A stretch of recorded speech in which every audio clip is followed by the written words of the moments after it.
the relationships in your life. The most important relationship of all, the most lasting relationship I will ever have, is the relationship I have with myself.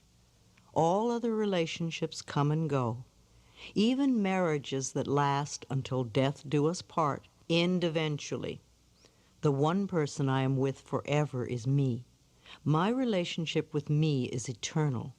So what is this relationship like? Do I wake up in the morning glad to find myself here? Am I a person I like to be with? Do I enjoy my own thoughts? Do I laugh with myself? Do I love my body? Am I content being with me? If I don't have a good relationship with myself, how can I have a good one with someone else? If I don't love myself, I will always be looking for someone to complete me, to make me happy, to fulfill my dreams. Attracting healthy relationships. Being needy is the best way to attract an unsuccessful relationship.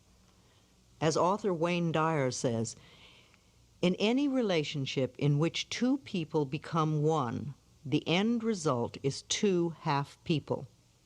You see, if you expect the other person to fix your life or to be your better half, you are setting yourself up for failure.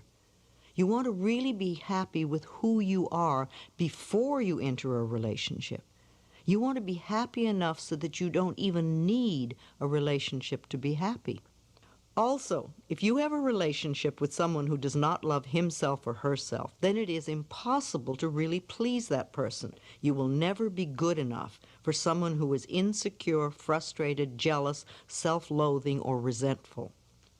Too often we knock ourselves out trying to be good enough for partners who don't have any idea how to accept our love because they don't love who they are. Life is a mirror. What we attract always mirrors those qualities we have or beliefs we have about ourselves and relationships. What others feel about us is their own limited perspective of life. We must learn that life has always loved us unconditionally. Jealous people are very insecure. They don't value themselves. They have no faith in their self-worth. Jealousy is really saying, I'm not good enough, I'm not worth loving, so I know my partner is going to cheat me or leave me for someone else. This creates anger and blame. If you stay with a jealous person, then you are saying that you don't deserve a loving relationship. It's often the same thing with spousal abusers. They either grow up in a family where abuse was normal and they just continue the family pattern, or they blame the world and their partners for their own lack of self-worth. Abusers will never stop the abuse pattern unless they undergo therapy. Abusers almost always have a parent they have deep resentment towards. Forgiveness is a vital issue for them. They must understand their patterns and be willing to change. Our parents' influence.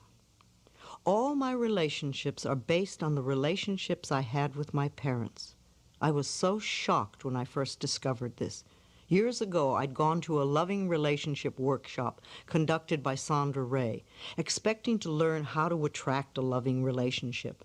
I was so dismayed when I learned that we were going to work on our relationships with our parents. By the end of the workshop, though, I learned that the reason I had so many problems in my personal relationships was because of the very difficult childhood I had. The abuses my mother and I had endured, the abandonment and lovelessness of my childhood, it had all transferred itself into my current relationships. No wonder I attracted abusive men. No wonder they always abandoned me. No wonder I always felt unloved and unwanted. No wonder I always seemed to have bosses that frightened me. I was just living out what I had learned as a child.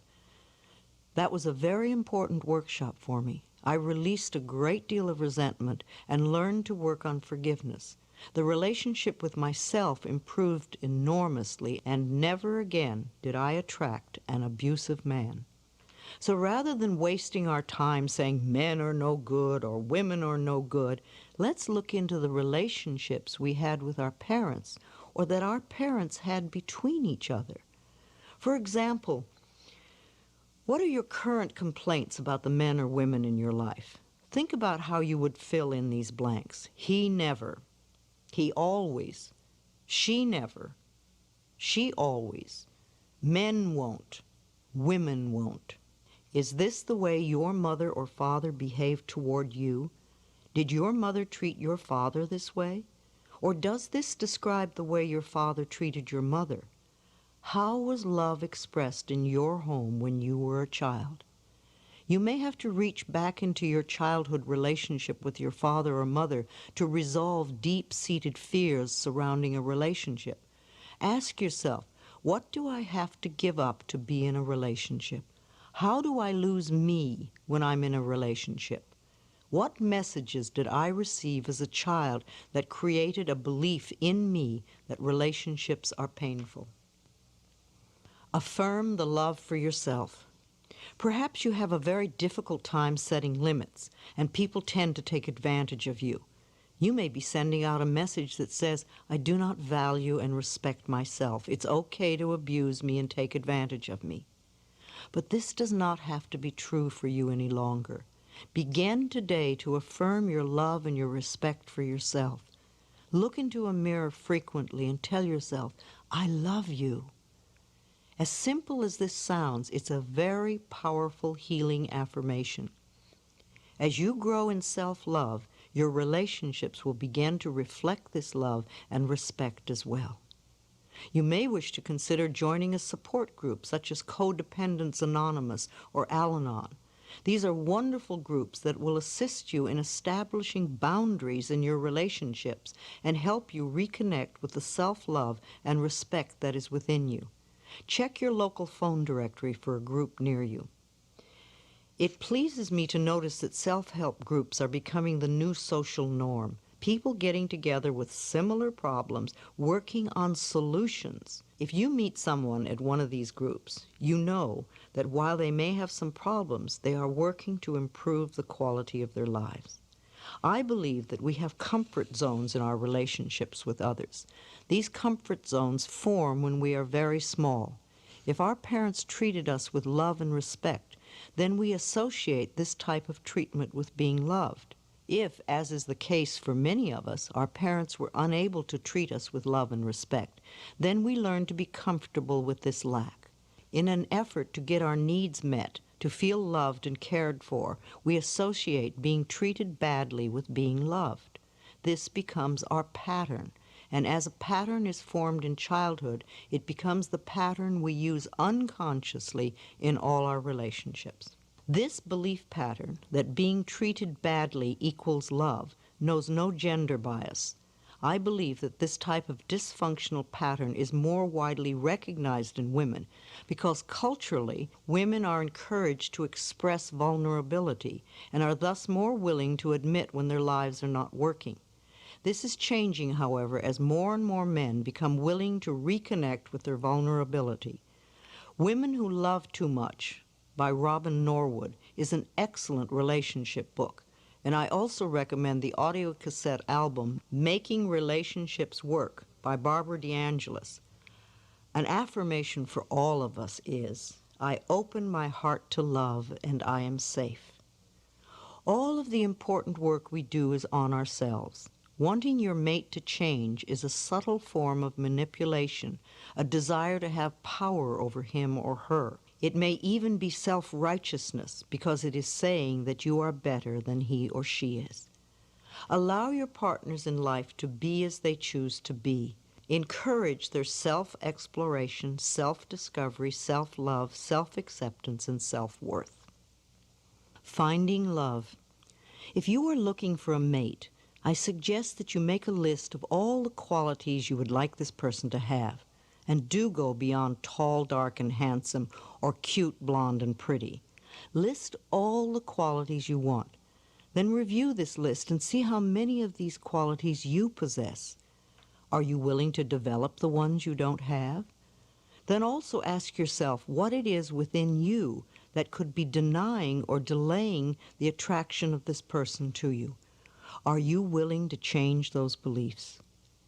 Is there still a part of you that believes you are unlovable or unworthy of love? Is there a habit or belief you have that pushes love away? Is there a part of you that says, I don't ever want to have a marriage like my parents, therefore I won't fall in love? Perhaps you have feelings of isolation. It is very difficult to feel connected to others when, for the most part, we are disconnected from our own selves. In this case, you need to really focus some quality time on yourself right now. Become your own best friend. Rediscover what makes you happy, what you love to do. Pamper and spoil yourself. So often we look to others to make us feel loved and connected, when all they can do is mirror our own relationship with ourselves. What do you think you deserve in an intimate relationship? When we are coming from a place of feeling we can never get what we really want, it usually means our belief system supports not deserving. Is this what you truly believe about yourself? That you can't have what you truly want? This particular mental pattern no longer needs to be true for you. You can begin to make a change today. Make a few lists, such as what I believe about men, women, love, marriage, commitment, fidelity, trust, and children. These lists will show you any negative beliefs you need to change. You may be surprised by some of the messages that are hidden in your consciousness. Clean them out, and you may be delighted to see how different your next relationship is. It's interesting to note that most psychics report that the majority of people who come to them ask at least one of three questions. Psychics hear these same questions over and over. How can I get a relationship? How can I get rid of a relationship? How can I increase my finances? If you are in a relationship that you really want to get out of, use that all-powerful tool, blessing with love. Affirm, I bless you with love and I release you. You are free and I am free. Repeat this often. Then really be clear on what you do want in a relationship. Make a list if you need to. In the meantime, work on loving yourself non-stop. Love and accept the other person completely, just as they are. As you change and grow inside, you will find that one of two things happens automatically.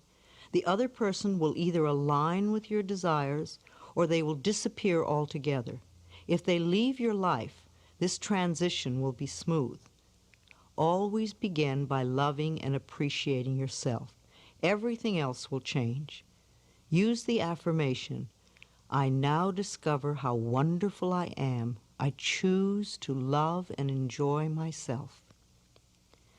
It is very important to clean up and resolve old relationships in order to commit to a new one. If you are always talking about or thinking of your last love, you are not yet free and clear to enter the new one. Sometimes we deify our previous love in order to protect ourselves from being vulnerable in the present moment. In her book, A Return to Love, Marianne Williamson shares this wonderful barometer for our choices. She states that in all of our interactions, we are either moving towards love or moving away from love. Ideally, to be fully happy and alive, we want to be making choices in our life that move us towards love. As you work on resolving the blocks that stand between you and your relationship, practice being your own lover. Treat yourself to romance and love. Demonstrate to yourself how special you are. Pamper yourself. Treat yourself to small acts of kindness and appreciation. Buy yourself flowers. Surround yourself with colors, textures, and scents that please you. Life always mirrors back to us the feeling we have inside. As your inner sense of love and romance grows, the right person to share in your increasing sense of intimacy will be attracted to you like a magnet. Most importantly, you will not have to give up any part of your own self-intimacy to be with that person. The end of a relationship. The end of an affair is often a very painful time. We go into the I'm not good enough routine and punish ourselves. We think that because the other person no longer wants to be with us, there must be something wrong with us, and we often fall into deep despair. It is not true that there is something wrong with us, though. All relationships are learning experiences. We come together for a period of time. We share energy and experiences for as long as we can. We learn what we can together. Then there comes the time to part. This is normal and natural. Don't cling to an outworn romantic relationship just to avoid the pain of parting. Don't put up with physical or emotional abuse just to be with someone. You will never have a fulfilling life if you cling to old experiences. When we allow ourselves to be treated with disrespect, we are saying, I am not worth loving, so I have to stay here and accept this behavior. I can't bear to be alone with just myself, and I know that I'll never find another relationship. These negative affirmations pull you down. Instead, listen to the signals. When a relationship ends, life is giving you a chance for a new experience. This can be a time for deep gratitude, of acknowledging the good times you had together, and of appreciating all the learning experiences. Then you can release that relationship with love and get on with the next step in your life. This is a time for loving yourself with tenderness and understanding. This is not the end of your world. It's the beginning of a new phase. With love for yourself, this new time of your life can be far more wonderful than what you are just ending. Affirmations for the relationships in your life. I have come here to learn that there is only love. I am discovering how wonderful I am. I choose to love and enjoy myself. As a magnificent creation of a loving God, I am infinitely loved, and I accept this love now. I am open and receptive to a wonderful, loving relationship. By thinking loving, supportive thoughts, I create a loving, supportive relationship. I open my heart to love. It is safe for me to express love. I get along with everyone. Wherever I am, there is joy and laughter. I relate from my heart. People love me and I love people. I am in harmony with life. I always have the perfect partner in my life. I am safe and secure in my love for myself. I am in a harmonious relationship with life. Life loves me and I am safe. I envelop everyone in my life in a circle of love, no matter if they are male or female. I include my friends, my loved ones, my co-workers, and everyone from my past. I affirm that I have wonderful, harmonious relationships with everyone, where there is mutual respect and caring on both sides. I live with dignity and peace and joy. I expand my circle of love to envelop the entire planet, and this love comes back to me multiplied. Within me there is unconditional love, and I express it to everyone. My unconditional love includes me, for I know I am worth loving. I love and appreciate myself, and so it is.